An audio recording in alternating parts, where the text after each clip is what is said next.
Hello दोस्तों, crack UP board exam YouTube channel में स्वागत है। आज की ये वीडियो बहुत ही ज़्यादा इम्पोर्टेंट वीडियो होने वाली है, क्योंकि आज की इस वीडियो में हम आपके लिए लेके आए मोस्ट इम्पॉर्टेंट टिप्पणियाँ। 10 हमने आपको टिप्पणी करवा दी। अगर आपने वो वीडियो नहीं देखी है तो जाकर देख लीजिए। आज की इस वीडियो में 14 से 15 टिप्पणियां आपको और करवाएंगे। तो ये 25 टिप्पणी अगर आप तैयार कर लेते हैं, 100% टिप्पणी से इसके बाहर क्वेश्चन नहीं बनेगा। ठीक है, जितनी भी आपके बोर्ड एग्जाम में टिप्पणियां पूछी जाती इनके बाहर नहीं आएंगी, क्योंकि ये लगातार बोर्ड परीक्षा में पूछी गई। तो अगर आपने वो 10 महत्वपूर्ण टिप्पणी वाली वीडियो नहीं देखी तो लिंक डिस्क्रिप्शन बॉक्स में मिल जाएगी, जिसमें आपको वो वीडियो मिल जाएगी। वो 10 टिप्पणियां भी आपको तैयार कर लेना, और आज की इस वीडियो में 14 से 15 टिप्पणियां आपको और करवाएंगे, तो इन्हें भी आपको तैयार कर लेना। बाकी सारे इंपॉर्टेंट क्वेश्चन हमने उस प्लेलिस्ट में ऐड कर दिए। प्लेलिस्ट आपको लिंक डिस्क्रिप्शन बॉक्स में मिल जाएगी। पूरी प्लेलिस्ट देख डालिए, इस बात की गारंटी, उससे आपके काफी इंपॉर्टेंट क्वेश्चन कवर हो जाएंगे। तो चलिए बिना देरी करे वीडियो को स्टार्ट करते हैं। वीडियो को पहली बार देख रहे चैनल को सब्सक्राइब करके नोटिफिकेशन बेल को ऑन कर लीजिए। तो सबसे पहली टिप्पणी है बायोगैस। बायोगैस पर टिप्पणी पूछ ली जाती है। अब इम्पोर्टेंट क्वेश्चन है, बोर्ड एग्जाम में पूछा जाए, और ये सारी टिप्पणी आपकी लगातार बोर्ड परीक्षा में पूछी गई, तो बार बार बताने की जरूरत नहीं है। इम्पोर्टेंट, ये सारी इम्पोर्टेंट। ठीक है, तो बायोगैस पर संक्षेप टिप्पणी लिखे, ये क्वेश्चन आपका आ जाता है। बायोगैस विभिन्न प्रकार की गैसों का मिश्रण है। मतलब इसमें बहुत सी गैसें पाई जाती हैं, जैसे मेथेन गैस, सबसे अधिक मात्रा में मेथेन गैस पाई जाती है। ठीक है, CO2, H2, N2, NH3, काफी गैसों का ये मिश्रण है। ठीक है, तो क्या लिखेंगे, बायोगैस विभिन्न प्रकार की गैसों का मिश्रण होता है, जो सूक्ष्म जीवों के द्वारा घरेलू तथा कृषि अपशिष्ट पदार्थ का उपयोग बनाया जाता है। मतलब जो सूक्ष्म जीव होते हैं उनके द्वारा घरेलू तथा कृषि अपशिष्ट पदार्थ के उपयोग से बनाई जाती है। ठीक है, बायोगैस में मुख्य रूप से मेथेनोबैक्टीरियम पाया जाता है। बायोगैस में क्या पाया जाता है, मुख्य रूप से मेथेनोबैक्टीरियम पाया जाता है। ठीक है, अगर आपसे पूछ रहे हैं 1 नंबर में कि बायोगैस में मुख्य रूप से कौन सा बैक्टीरिया पाया जाता है, तो मेथेनोबैक्टीरियम, या MCQ में भी पूछ सकता है। ठीक है, पाया जाता है। ठीक है, मेथेनोबैक्टीरिया पाया जाता है, जो मीथेन उत्पादन करता है। अर्थात बायोगैस से मीथेन की मात्रा सर्वाधिक होती है। ठीक है, इसे गोबर से तैयार किया जाता है, इस कारण इसे गोबर गैस भी कहते हैं। तो अगर आपसे गोबर गैस कहते कि गोबर गैस पे संक्षेप टिप्पणी लिखे, तब भी आपको यही लिखना। ठीक है, बायोगैस को ही गोबर गैस कहते हैं। इस गैस का प्रयोग मुख्य रूप से खाना बनाने तथा प्रकाश उत्पन्न करने में किया जाता है। ठीक है, अब इसमें जो मीथेन गैस होती है, मीथेन वो पाई जाती है 50 से 60%। ठीक है, सबसे ज्यादा मीथेन गैस पाई जाती है। ठीक है, तो आपको पता होना चाहिए कि जो मीथेन गैस है वो 50 से 60% तक पाई जाती है। 50 से 60%, या तो इससे अधिक भी हो जाती है। ठीक है, 55 से 65 भी हो जाती है। ठीक है, इससे ज्यादा नहीं पाई जाती। और जो CO2 है, इसके बाद CO2 पाई जाती है। CO2 जो गैस होती है वो पाई जाती है 20 से 30%। ठीक है, तो याद रखिएगा, सबसे अधिक जो गैस पाई जाती है वो मीथेन गैस पाई जाती है। ठीक है, तो बायोगैस इंपॉर्टेंट क्वेश्चन है, ये आपसे पूछ लिया जाता है। अगली आपकी मोस्ट इंपॉर्टेंट टिप्पणी है बायोरिएक्टर। बायोरिएक्टर पर संक्षेप टिप्पणी लिखी। तो बायोरिएक्टर एक बड़े बर्तन के समान होता है, जिसमें सूक्ष्म जीव, पादपों, जंतुओं या मानव कोशिकाओं के संवर्धन से प्राप्त कच्चे पदार्थ का जैविक रूप से विशिष्ट उत्पादों तथा एंजाइम आदि में परिवर्तित किया जाता है। ठीक है, एक बार समझ लीजिए कि बायोरिएक्टर होता क्या है। तो बायोरिएक्टर ऐसा पात्र या उपकरण है जहां कोशिकाएं, जैसे सूक्ष्म जीव, पादप, जंतु कोशिकाएं या एंजाइम का उपयोग करके नियंत्रित और अनुकूल वातावरण में जैविक अभिक्रियाएं कराई जाती हैं। ठीक है, ये मतलब एक ऐसा बड़ा पात्र होता है जिसमें कोशिकाओं को, जैसे सूक्ष्म जीव है, पादप है, जंतु हैं, या मानव कोशिकाओं या आदि का उपयोग करके एक नियंत्रित और अनुकूल वातावरण में जैविक अभिक्रियाएं कराई जाती हैं, ताकि जो कच्चा माल होता है वो कच्चा माल को वांछित उत्पादों में बदला जा सके। ठीक है, यही एक बायोरिएक्टर होता है। तो इसमें लिखना आपको, बायोरिएक्टर एक बड़े बर्तन के समान होता है, जिसमें सूक्ष्म जीवों, पादपों, जंतुओं या मानव कोशिकाओं के संवर्धन से कच्चे पदार्थ के कच्चे पदार्थ का जो जैविक रूप से विशिष्ट उत्पादों तथा एंजाइमों आदि में परिवर्तित किया जाता है। बायोरिएक्टर वांछित उत्पाद की प्राप्ति के लिए अनुकूल परिस्थितियों ताप जैसे पीएच मान है, विटामिन, लवण या ऑक्सीजन आदि उपलब्ध कराता है। ठीक है। और विडोलक हौज सर्वाधिक उपयोग में आने वाला बायोरिएक्टर, मतलब विडोलक जो हौज होता है वो सर्वाधिक उपयोग में आने वाला बायोरिएक्टर है। ठीक है। तो ये इंपॉर्टेंट टिप्पणी आपसे बोर्ड एग्जाम में पूछी जा सकती है। इसका आपको उपयोग भी पता होना चाहिए। इसका जो उपयोग होता है वो एक ऐसे उपकरण में होता है जिसका उपयोग पौधे, जानवर और जो जीवाणु से प्राप्त उत्पादित को वांछित पैमानों पर विकसित करने के लिए किया जाता है। ठीक है। तो ये बहुत ही ज्यादा इंपॉर्टेंट टॉपिक है, इसको आपको जरूर से जरूर तैयार कर लेना है। इसके बाद है ओपिओइड्स। ये एक नशीली दवाई का समूह है। इसके अंतर्गत अफीम, हीरोइन, स्मैक, मार्फिन, कोडीन आदि नशीली औषधियां शामिल है। आमतौर पर इसका जो उपयोग होता है वो दर्द निवारक के रूप में किया जाता है। ये हमारी तंत्र को प्रभावित करता है। जो ओपिआइड्स है, ये क्या है, एक नशीली दवाई है। ठीक है। जैसे इसके अंतर्गत क्या क्या आता है, अफीम आता है, ये भी एक नशीली, हीरोइन आता है, स्मैक होता है, मार्फिन होता है, कोडीन आदि नशीली औषधियां शामिल है। ठीक है। इसका उपयोग क्यों किया जाता है, दर्द निवारक के रूप में किया जाता है। और ये क्या करता है, ये हमारी तंत्र को प्रभावित करता है। तो ये क्वेश्चन भी इंपॉर्टेंट आपसे पूछ लिया जाता है। अगला क्वेश्चन है परजीविता। मोस्ट इंपॉर्टेंट क्वेश्चन है, बोर्ड एग्जाम में कई बार टिप्पणी पूछी गई। परजीविता किसे कहते हैं या परजीविता पर संक्षेप टिप्पणी लिखी। मोस्ट इंपॉर्टेंट ये क्वेश्चन है। ठीक है। तो इसे आपको जरूर से जरूर तैयार कर लेना है। ऐसे जीव जो दूसरे जीव के शरीर पर रहकर अपना भोजन प्राप्त करते हैं उन्हें परजीवी कहते हैं। मतलब ऐसे जीव जो दूसरे जीवों के शरीर पर रहकर अपना भोजन प्राप्त करते हैं, मतलब वो सोचते हैं कि ये हमें भोजन दे सकें। ठीक है। तो वो क्या कहलाते हैं, परजीवी कहलाते हैं। ठीक है। परजीविता दो जीवों के बीच होने वाली ऐसी पारस्परिक क्रिया है जिसमें एक जीव को लाभ होता है जबकि दूसरे जीव को हानि होती है।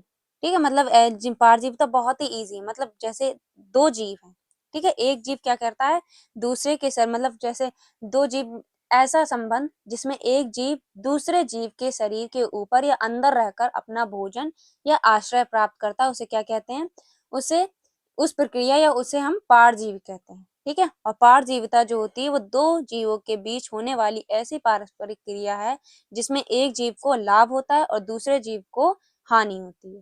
ठीक है। तो ये क्वेश्चन भी इंपॉर्टेंट क्वेश्चन है, बोर्ड एग्जाम में कई बार पूछा गया। इसके बाद अगली इंपॉर्टेंट टिप्पणी है परिवार नियोजन।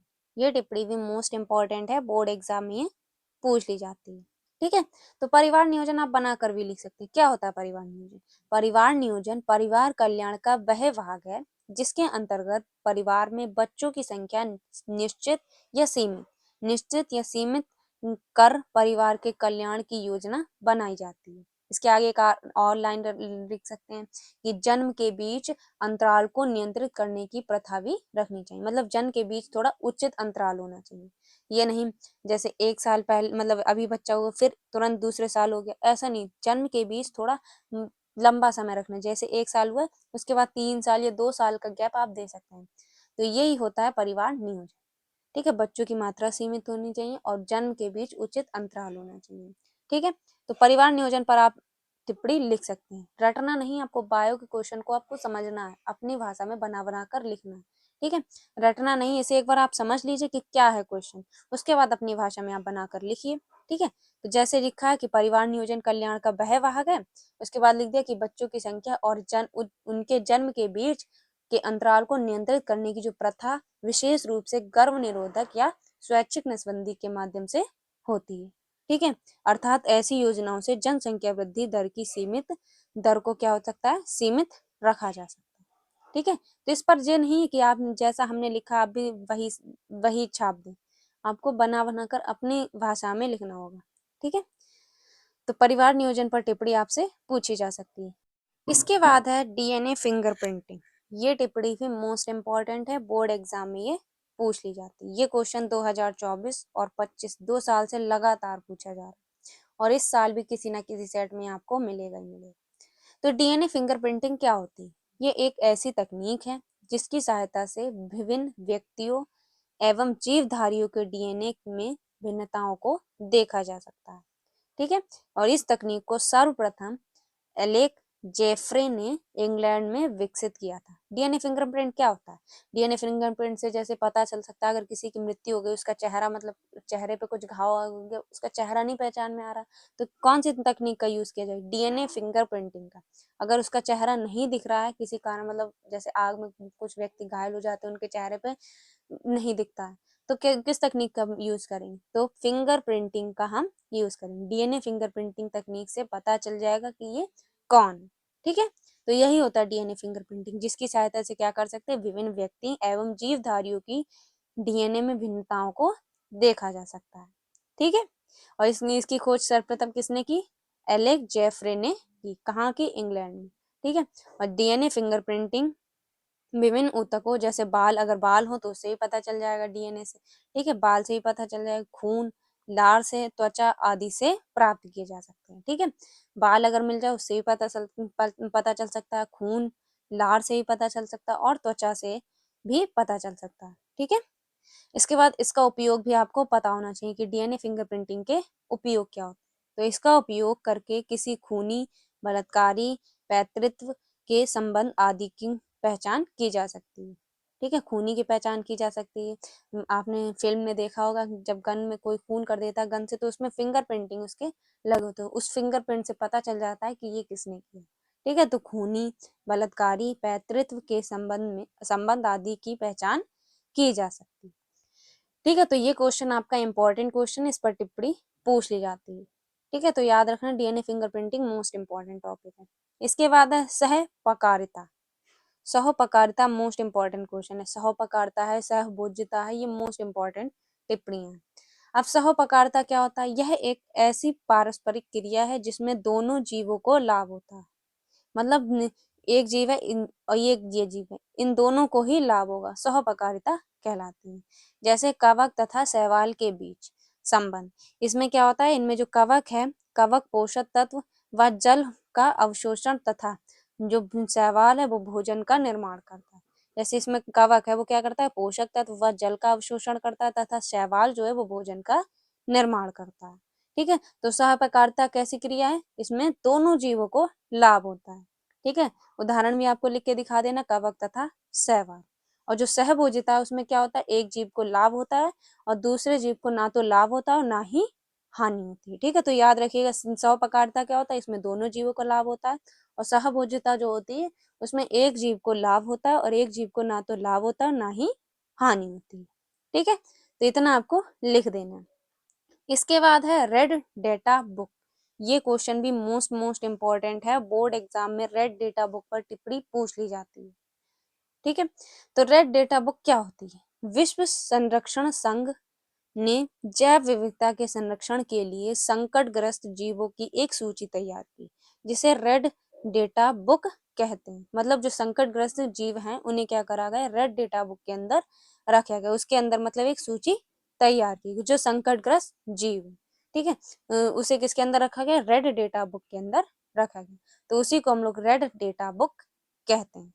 ठीक है, विश्व संरक्षण संघ, जिसे हम लोग इंग्लिश में बोलते हैं वर्ल्ड कंजर्वेशन यूनियन।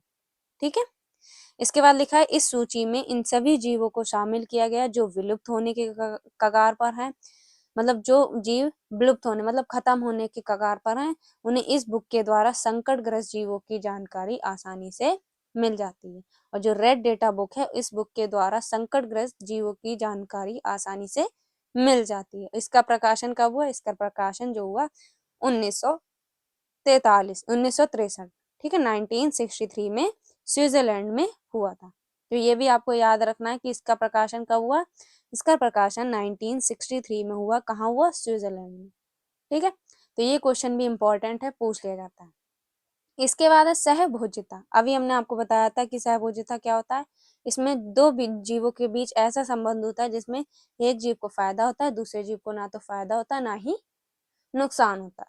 ठीक है, तो सहभोज्यता कहलाता है। सहपकारिता में क्या होता है? दोनों जीव को लाभ होता है। ठीक है, तो अब ऐसे आप समझ सकते हैं। अब देखिए सहपकारिता क्या होता है, दोनों जीव को लाभ होता है। सहभोजिता में ना तो इन एक जीव को लाभ होता है और एक जीव को ना तो फायदा होगा ना ही नुकसान होगा। अब इस टाइप से आप बनाकर लिख सकते हैं, बस आपको इसके कीवर्ड्स पता होने चाहिए। ठीक है, अब जैसे सहभोजिता और सहपकारिता में आपको पता चल गया कि सहपकारिता में एक जीव को लाभ होता है, मतलब दोनों जीव को लाभ होते हैं, और सहभोजिता में एक जीव को लाभ होगा एक जीव को हानि होगी। तो इस टाइप से आप बनाकर लिख देंगे।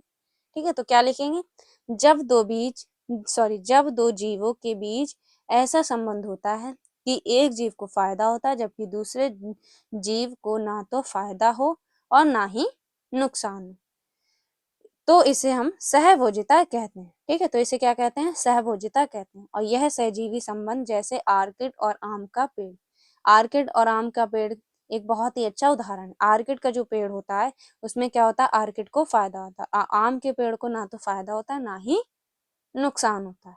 ठीक है, तो यही सहभोजिता। ठीक है, तो ये दोनों ही क्वेश्चन इंपॉर्टेंट, सहपकारिता और सहभोजिता।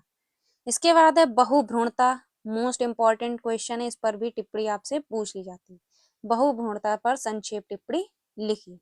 तो बहुभ्रूणता क्या, बहु मतलब बहुत, भ्रूण मतलब बच्चा। ठीक है, भ्रूण बीज या बच्चा कुछ भी कह सकते हैं। ठीक है, तो बहुत भ्रूण मतलब एक बीज से अधिक, एक भ्रूण या बीज, हमने कहा भ्रूण को बीज भी कह सकते हैं बच्चा भी कह सकते हैं। तो एक बीज से अधिक भ्रूण पाए जाने या बनने को क्या कहते हैं, बहुभ्रूणता कहते हैं।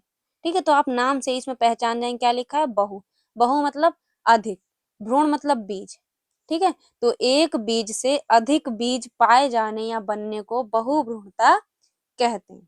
ठीक है, तो बहुत ही आसान है बायो, बस आपको समझने की जरूरत है। और इसका उदाहरण क्या लिख दिया, जैसे नींबू आदि। अब नींबू का एक बीज है। ठीक है, अब इस बीज को क्या करा हमने, गमले में गड़ा दिया और कुछ दिन बाद इससे पेड़ निकला, इसमें काफी नींबू निकला। ठीक है, तो एक बीज से अधिक भ्रूण पाए जाने या बनने को बहुभ्रूणता कहते हैं। इसका सबसे अच्छा उदाहरण है नींबू। इसकी खोज किसने की, ल्यूवेन हॉक नामक वैज्ञानिक ने की थी। ठीक है, तो याद रखना किसने खोज की, ल्यूवेन हॉक नामक वैज्ञानिक ने की थी। इसका आंसर क्वेश्चन आपसे एमसीक्यू में पूछ लिया जाता है कि बहुभ्रूणता की खोज किसने की, तो याद रखिएगा ल्यूवेनहॉक नामक वैज्ञानिक ने की थी। कब की, 1796 में की थी। ठीक है, तो अगर आपसे सन पूछ ले तो 1796 में ल्यूवेनहॉक ने बहुभ्रूणता की खोज की थी। ठीक है, इसके बाद दूसरा है आसंग जनन, मोस्ट इंपॉर्टेंट ये क्वेश्चन है, आसंग जनन पर भी टिप्पणी पूछ ली जाती है। अब आसंग जनन क्या होता है, कुछ पौधों के जीवन चक्र में अर्धसूत्री विभाजन नहीं होता है। ठीक है, तथा इनकी अनुपस्थिति में ही नए पौधे का निर्माण हो जाता है। इस प्रक्रिया को आसंजनन कहते हैं। इसकी खोज किसने की, विंकलर ने की। जैसे नींबू और नागफनी। मतलब आसंजनन क्या होता है, आप समझिए कि आसंजनन क्या होता है। आसंजनन में मतलब कुछ पौधे होते हैं जिनके जीवन चक्र में अर्धसूत्री विभाजन नहीं होता है और इनकी अनुपस्थिति में ही पौधे का निर्माण हो जाता है। इस प्रक्रिया को आसंजनन कहते हैं। इसकी खोज किसने की, विंकलर ने की। ठीक है, तो याद रखिएगा इसकी खोज किसने की, विंकलर ने की। ठीक है, इसका उदाहरण नींबू और नागफनी। और इसकी खोज किसने की, विंकलर ने। और कब की, ये भी आपको याद होना चाहिए। तो 1908 में हुई। ठीक है, 1908 में विंकलर ने आसंजनन की खोज की थी। ठीक है, याद रखिएगा सन भी आपको याद होनी चाहिए क्योंकि बोर्ड एग्जाम में कैसा भी क्वेश्चन बन सकता है। एमसीक्यू में पूछ लिया जाए कि विंकलर ने खोज आसंजनन की कब की थी, तो 1908 में। बहुभ्रूणता की खोज कब हुई थी, 1796 में। ठीक है, तो याद होना चाहिए, नाम भी आपको याद होना चाहिए और कब हुई ये भी आपको पता होना चाहिए। इसके बाद है अनिषेक फलन। अब अनिषेक फलन, अब इसमें ही निकल रहा आ मतलब बिना निषेचन के फल का निर्माण। निषेक मतलब निषेचन, फल का निर्माण। तो अनिषेक फलन में ही निकल रहा है कि वह क्रिया जिसमें बिना निषेचन के फल बन जाता है अनिषेक फलन कहलाता है। ठीक है, तो ये आप बहुत ही इजीली समझ सकते हैं, बस आपको क्या करना है, समझने की जरूरत है। इसमें क्या कह रहा है, अनिषेक फलन। अनिषेक फलन मतलब मतलब बिना, निषेक मतलब फर्टिलाइजेशन निषेचन, फल मतलब फल का निर्माण। तो बिना निषेचन फल का निर्माण जो प्रक्रिया कहलाती है वो क्या कहलाती है, अनिषेक फलन कहलाती है। ठीक है, तो क्या लिखेंगे, वह क्रिया जिसमें बिना निषेचन के फल बन जाता है या फल का निर्माण हो जाता है अनिषेक फलन कहलाता है। जैसे केला, अंगूर आदि। ठीक है, केला, अंगूर आदि क्या है, अनिषेक फलन के उदाहरण। ठीक है, इसके बाद ये जो फल होते हैं वो कैसे होते हैं, बीज रहित होते हैं, इनमें बीज नहीं होता है। ठीक है, इनमें बीज नहीं होता। ऐसे फल का विकास ऑक्सिन पादप हार्मोन्स के प्रभाव से होता है, ऑक्सिन पादप हार्मोन के प्रभाव से होता है। तो ये क्वेश्चन भी इंपॉर्टेंट, ये तीनों क्वेश्चन आपके इंपॉर्टेंट है, बहुभ्रूणता, आसंजनन और अनिषेक फलन। ये तीन मोस्ट इंपॉर्टेंट क्वेश्चन है। इन तीन में से एक ना एक क्वेश्चन तो आपके बोर्ड एग्जाम 2026 के सेट में मिलेगा ही मिलेगा। 7 सेट होते हैं, तो सातों सेट में अनिषेक फलन, बहुभ्रूणता और आसंजनन मिलेगा ही मिलेगा। किसी सेट में आपको आसंजनन दे दिया, तो किसी में अनिषेक फलन दे दिया, तो किसी में बहुभ्रूणता दे दिया। ठीक है, इसके बाद है टैपिटम। टैपिटम फिलहाल टिप्पणी तो नहीं पूछी जाती, इंपॉर्टेंट क्वेश्चन है, फिर भी हम आपको बता दे रहे हैं। टैपिटम क्या होता है, टैप्टम जो होती है वो लघु बीजाणु की सबसे आंतरिक परत होती है। ठीक है, लघु बीजाणु के अंदर जो सबसे अंदर पाई जाती है वो टैपिटम कहलाती है। ठीक है, तो क्या लिखेंगे, लघु बीजाणु धानी की सबसे भीतरी परत टैपिटम कहलाती है। इस परत की जो कोशिकाएं होती हैं वो विकसित होते परागणों को पोषण प्रदान करती हैं, और यह परागकणों की बाहरी चोल के निर्माण में भी सहायता करती है। ठीक है, तो ये क्वेश्चन पिछली बार एमसीक्यू में पूछा गया था कि लघु बीजाणुधानी की सबसे आंतरिक परत है, एमसीक्यू में ये क्वेश्चन बना था। तो कौन सी सबसे आंतरिक परत, टैपिटम। ठीक है, ये क्वेश्चन मोस्ट इंपॉर्टेंट है, इस पर क्वेश्चन आपका बन सकता है। ठीक है, इंपॉर्टेंट क्वेश्चन है। अगला क्वेश्चन है डाउन सिंड्रोम, जिसे हम लोग मांगुलिक भी कहते हैं या मांगुलिज्म भी कहते हैं। ठीक है, तो डाउन सिंड्रोम क्या आता है, इसमें एक गुणसूत्र क्या हो जाता है, बढ़ जाता है। 46 गुणसूत्र होते हैं, इसमें एक गुणसूत्र की संख्या बढ़कर 47 हो जाती है। ठीक है, तो क्या लिखेंगे, लैंगडन डाउन ने इस सिंड्रोम का अध्ययन किया। अब ये भी आपको पता होना चाहिए कि डाउन सिंड्रोम का अध्ययन किसने किया, लैंगडन डाउन ने इस सिंड्रोम का अध्ययन किया। इसमें गुणसूत्रों की संख्या 47 होती है। चेहरा जो होता है वो मांगुलों के समान होता है। जीभ क्या होती है, मोटी दिखने लगती है, आंखें तिरछी, मस्तिष्क जो है वो अल्प विकसित तथा कद जो होता है वो छोटा होता है, इसलिए इसे मांगुली जड़ता कहते हैं। ये प्रत्येक 700 बच्चों में से एक बच्चे में पाया जाता है। ठीक है, तो क्या किया गया, इसमें कुछ नहीं लिखना, बस आपको ये पता होना चाहिए कि डाउन सिंड्रोम है, इसमें एक गुणसूत्र की संख्या बढ़ जाती है। ठीक है, 46 गुणसूत्र होते हैं, इसमें 46 से 47 हो जाती है, क्योंकि इसमें एक गुणसूत्र की संख्या बढ़ जाती है। और इसके जो लक्षण होते हैं, लक्षण से ही आप पहचान जाएंगे, जो चेहरा होगा वो मांगुलों के समान होता है, जीभ मोटी होगी, आंखें जो होंगी तिरछी होंगी, और मस्तिष्क जो होगा वो अल्प विकसित होता है। ठीक है, और कद भी इसका छोटा होगा, इसलिए इसे मांगुली जड़ता कहते हैं। ये प्रत्येक 700 बच्चों में से एक एक में पाया जाता है। ठीक है, इसी को हम लोग डाउन सिंड्रोम कहते हैं। तो डाउन सिंड्रोम मिल जाए या मांगुली जड़ता या मांगुलिक मिल जाए या मांगुलिज्म मिल जाए, ठीक है, ये कई प्रकार से क्वेश्चन पूछा जाता है, तो लिखना आपको यही। ठीक है, तो ये क्वेश्चन भी मोस्ट इंपॉर्टेंट, इस पर आपको जरूर से जरूर टिप्पणी मिलेगी। ठीक है, तो इसे आपको जरूर से जरूर तैयार कर ली। तो ये थी आपकी मोस्ट इंपॉर्टेंट 14 महत्वपूर्ण टिप्पणी। ठीक है, ये 14 की 14 मोस्ट इंपॉर्टेंट, और जो हमने 10 आपको करवा दी, अगर आपने वो टिप्पणियां नहीं देखी है तो उसकी वीडियो आपको लिंक डिस्क्रिप्शन बॉक्स में जो प्लेलिस्ट पड़ी है उसमें आपको वो ऐड मिल जाएगी। ठीक है, तो 25 आपकी सबसे ज्यादा बोर्ड परीक्षा में पूछी गई टिप्पणियां आपको कंप्लीटली हमने करवा दी। ठीक है, तो ये 25 की 25 टिप्पणियां आपको तैयार कर लेनी, इसके बाहर टिप्पणियों से क्वेश्चन नहीं बनेगा। ठीक है, तो जो पिछली हमने वीडियो करवाई थी वो बायो की प्लेलिस्ट में आपको ऐड मिल जाएगी, उसमें जब आप देखेंगे तो आपको मिल जाएगी। और जितने भी क्वेश्चन इसमें हमने करवाए सारे मोस्ट इंपॉर्टेंट है, सारे 2026 के लिए बहुत ही ज्यादा इंपॉर्टेंट क्वेश्चन। ठीक है, तो सभी को जाकर तैयार कर लीजिएगा। अगली वीडियो जो आपकी आएगी वो संपूर्ण बुक के महत्वपूर्ण अंतर की आएगी, क्योंकि जो अंतर वाले क्वेश्चन है आपके 5 से 6 नंबर में पूछे जाते हैं, तो 5 से 6 नंबर आपके हम कंप्लीट करवाएंगे। तो अगली वीडियो अगर आपको देखना है तो नोटिफिकेशन बेल को ऑन कर लीजिए, वो वीडियो भी आपको जल्द ही मिलने वाली। अगर आपको बायो की किसी भी टॉपिक पर वीडियो चाहिए तो आप कमेंट बॉक्स में अपना टॉपिक टाइप कर दीजिए, उस पर आपको जल्द ही वीडियो हम प्रोवाइड कर देंगे। ठीक है, तो बेझिझक आप कमेंट कर दीजिए, चाहे जो भी सब्जेक्ट हो, फिजिक्स हो, केमिस्ट्री हो, हिंदी हो, इंग्लिश हो, कोई भी सब्जेक्ट। ठीक है, आप कमेंट में बता दीजिए, उस पर आपको जल्द ही हम वीडियो प्रोवाइड कर देंगे। ये वीडियो कैसी लगी एक बार कमेंट बॉक्स में बताइए। मिलते हैं आपसे एक और नेक्स्ट वीडियो में, तब तक के लिए जय हिंद, जय भारत।